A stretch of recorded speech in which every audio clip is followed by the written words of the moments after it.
Hello everyone. So in this video guys, we are going to start with illustration number 1 of chapter Debentures Accounts CA Foundation.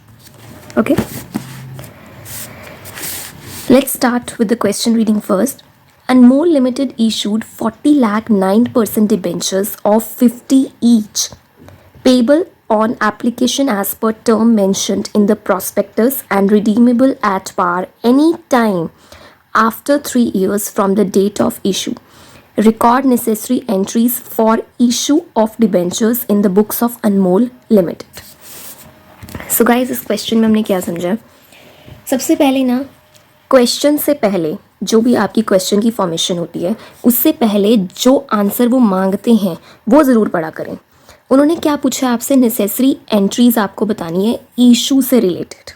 ठीक है, issue से related, redeemable से related कोई journal entries नहीं है. तो इन this question जो ये लाइन है, redeemable at par any time after 3 years from the date of issue, इसको आपको इग्नोर करना है. There is no use of this line in this question. Okay, इस इलस्ट्रेशन पे मैं ज़्यादा टाइम वेस्ट नहीं करना चाहती हूँ. ये आपकी सेम एंट्रीज रहेंगी जैसा आपने शेयर के इनिशियल कॉन्सेप्ट्स में समझा था. Bank account to debenture application account, debenture application to 9% debentures account. Simple entries, share की जगह आपने डिबेंचर वर्ड यूज़ करना है. ओके, ये मैंने आपकी इसकी इंट्रोडक्शन वीडियो पे एंट्रीज क्लियर कर दी थी. क्वेश्चन सिंपल रहेगा आपका. कितने नंबर ऑफ शेयर्स हैं आपके? शेयर्स हैं आपके 40 लाख. इस क्वेश्चन में 40 lakh into 50, 20 crores. Answer will be your 20 crores.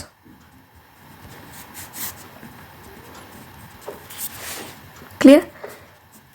इसमें कुछ समझाने जैसा नहीं था. That we have understood. इन्होंने क्या किया क्वेश्चन में? 40 लाख शेयर्स हैं आपके into 50 each. 20 crore will be your solution to this answer. Simple, कुछ कोई ट्विस्ट नहीं था इस क्वेश्चन में. इसका सिंपल आंसर रहेगा आपका. ठीक है, ये लाइन आपकी इग्नोर करनी है आपने, क्योंकि उन्होंने सिर्फ इशू से रिलेटेड एंट्रीज पूछी हैं. क्लियर? और bank to debenture application to 9% debentures, share वाली सिंपल एंट्रीज. उसके बाद आपने ये निकाला कैसे है वो मैंने आपको सॉल्व करके बता दिया. Simple. Let's start with second illustration. Second illustration क्या कहती है? ये भी आपके शेयर कॉन्सेप्ट्स पे ही बेस्ड है. Atul limited issued, this is your 1 crore 8% debentures of 100 each at a discount of 10% redeemable at par at the end of 10th year. देखो, उन्होंने क्या बोला है? इशू जो किए हैं ना 8% डिबेंचर्स, वो डिस्काउंट पे इशू किए हैं. ठीक है, ₹100 एट अ डिस्काउंट ऑफ 10%. ठीक है, डिस्काउंट कितने का है? 10% का. किस चीज़ पे डिस्काउंट है? इशू पे. पूरी लाइन समझो. इन्होंने साथ में रिडीमेबल के बारे में भी बता दिया, रिडम्पशन के बारे में भी, तो बच्चे कंफ्यूज हो जाते हैं.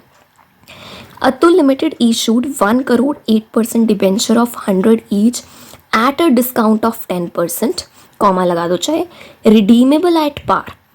इशू हुए हैं 10% डिस्काउंट पे, रिडम्पशन हुई है पार पे. कब हुई है? 10th ईयर, 10 years के बाद. मनी किस तरीके से पेबल थी? 30 rupees on application, 60 on allotment. Simple entries पूछिए रिगार्डिंग इशू ऑफ डिबेंचर्स. एक बार इस क्वेश्चन को मैं नोटबुक पे भी समझाऊंगी, कुछ बच्चे कंफ्यूज हो जाते हैं. This is your illustration number 2. कुछ नहीं है इसमें. क्वेश्चन क्या कहता है? एक तो वो इशू के बारे में बताता है. इशू 10% डिस्काउंट पे हुआ है. ठीक है, इशू आपका 10% डिस्काउंट पे हुआ है. रिडम्पशन आपकी पार पे हुई है. नेक्स्ट थिंग इस क्वेश्चन में क्या है? जो डिबेंचर्स की अमाउंट है ना, वो 100 rupees है. ठीक है, जिसमें से 30 आपके एप्लीकेशन पे हैं और 60 अलॉटमेंट पे हैं, और जो 10 है वो आपका डिस्काउंट है. ठीक है, अब जो ये डिस्काउंट है, अब आपको स्पेसिफाइड नहीं है क्वेश्चन में कि आपको एप्लीकेशन पे ये डिस्काउंट मिला है या अलॉटमेंट पे मिला है. आपको सिंपल बताया है कि ये इशू पे डिस्काउंट मिला है.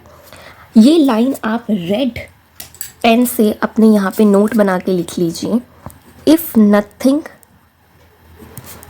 is specified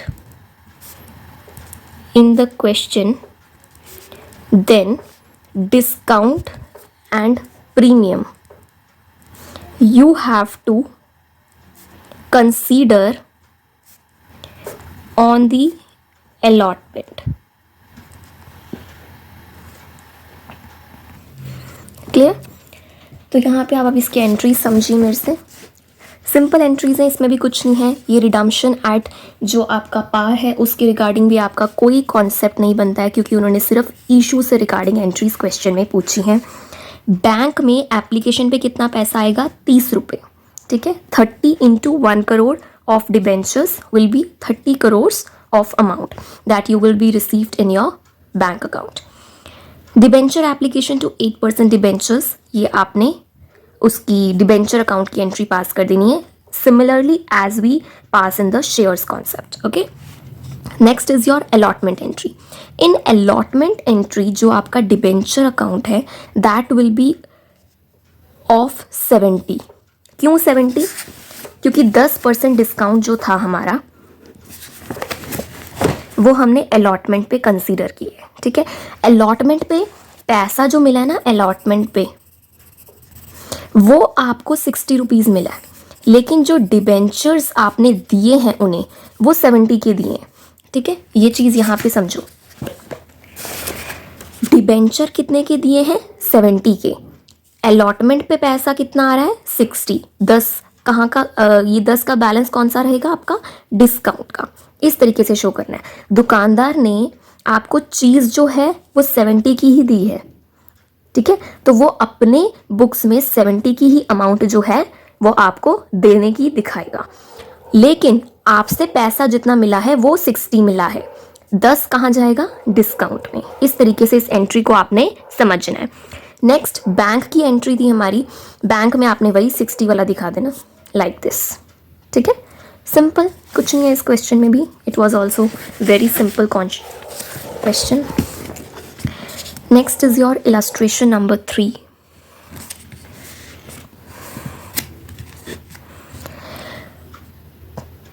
Koinal Chemicals Limited issued 15 lakh. Now your debentures are 15 lakh, 10% debenture of 50 each at a premium of 10%. ठीक है, अब हम बात करें अगर प्रीमियम ऑफ 10%, तो ये 10% का प्रीमियम किस पे है? इशू पे. इशू पे है, comma, payable as 20 on application, balance on allotment. Debentures are redeemable at par after 6 years. All the money due on allotment was called up and received. Record necessary entries when premium money is included in application money. अब यहाँ पे specify कर दिया है आपको कि जो premium money है वो आपकी किस चीज़ में इंक्लूडेड है. That is included in your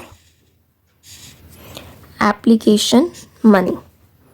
बीच बीच में ना कॉन्सेप्ट्स को आप हाईलाइट ज़रूर करते रहें. अगर आप हाईलाइट नहीं करेंगे तो when you will going to revise in your exam days आपको एक एक चीज़ दोबारा पढ़नी पड़ेगी. आपको सिर्फ ना क्वेश्चन में हाईलाइट्स करने चाहिए कि इस क्वेश्चन में सिर्फ ये पॉइंट है, इस क्वेश्चन में ये पॉइंट है, सो दैट आप उस क्वेश्चन के सिर्फ उसी पॉइंट को रिवाइज करके एग्जाम्स दे सकें. क्लियर? नेक्स्ट, अब हमने यहाँ पे पहले मैं इस क्वेश्चन को आपको ड्राफ्ट कर देती हूँ. क्या कहता है ये question?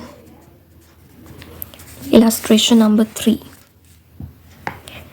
We are having 15 lakh of debenture. 15 lakh of debentures, right?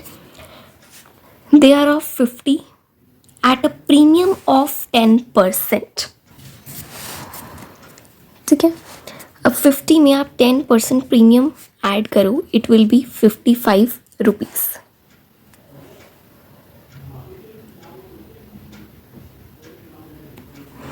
It will be 55 rupees, जिसमें से they are saying 20 you have to pay on allotment, sorry application, and balance on allotment. 20 में आपका प्रीमियम इंक्लूडेड है, that means 15 + 5. 15 आपका application amount, 5 आपका premium amount.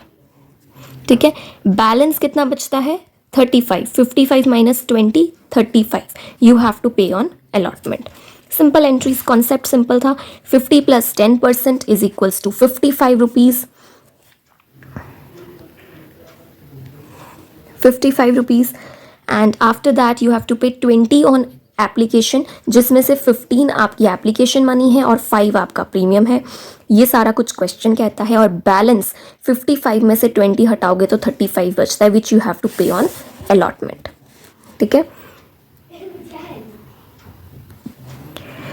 सो हमारी entries क्या है? सिंपल एप्लीकेशन पे तो आपको कितना मिलेगा?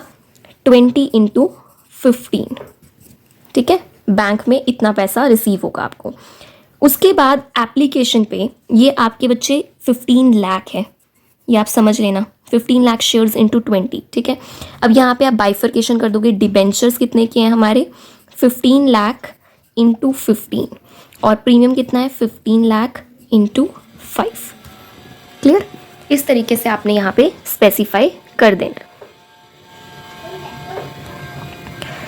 Next is your allotment. Allotment पे हमें बैलेंस अमाउंट देना है 15 लाख इंटू 35. टू डिबेंचर्स, फिर आपने बैंक की एंट्री कर दी. सिंपल. ये भी आपने यहाँ पे ट्रांसफ़र कर दिया. ये मैं थोड़ा फास्ट मोड में करा रही हूँ क्योंकि ये मैंने शेयर्स में एक एक चीज़ प्रॉपरली बता रखी है और मैं एज्यूम कर रही हूँ कि ये सेम चीज़ें जो शेयर्स चैप्टर की हैं वो यहाँ पे आपको क्लियर है, तो मुझे वो दोबारा कॉन्सेप्ट समझाने की ज़रूरत नहीं है. ठीक है. सो एक बार फिर से मैं एक बार दोबारा बता देती हूँ. ये एंट्रीज़ आपकी सेम रहेंगी. ठीक है. अमाउंट्स मैंने किस तरीके से लिए हैं? जो एप्लीकेशन वाला है बैंक में तो पूरा ही लोगे.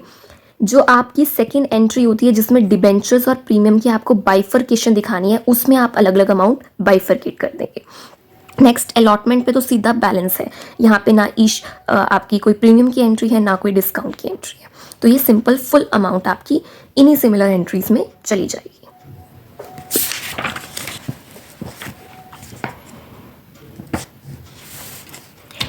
अब फोर्थ इलस्ट्रेशन जो है ना, इसमें एक ट्विस्ट है. इसको मैं नेक्स्ट वीडियो में कवर करूँगी. इतना भी कोई बड़ा ट्विस्ट नहीं है, मतलब एक थोड़ा सा अलग पॉइंट है. That is your case of loss on issue of debentures. ठीक है. Loss on issue of debentures. अब बच्चे कहीं कंफ्यूज हो जाते हैं discount on issue of debentures और loss on issue of debentures में, तो वो यहाँ इस इलस्ट्रेशन में कवर हो जाएगा. I will cover this question in my next video. अगर आपको मेरी ये वीडियोस अच्छी लगती हैं, हेल्पफुल लगती हैं, तो प्लीज़ एक लाइक का बटन और एक कमेंट ज़रूर कीजिए, सो दैट मैं भी मोटिवेट हूँ और मैं आपके लिए अलग अलग कंटेंट्स लाती रहूँ. ठीक है. Plus I am thinking to upload some contents for inter and final students also. ठीक है. सो प्लीज़ कमेंट करके मुझे बताइए, so that I will be motivated and I can upload more videos which will be helpful for you guys. Thank you so much. Please subscribe my channel.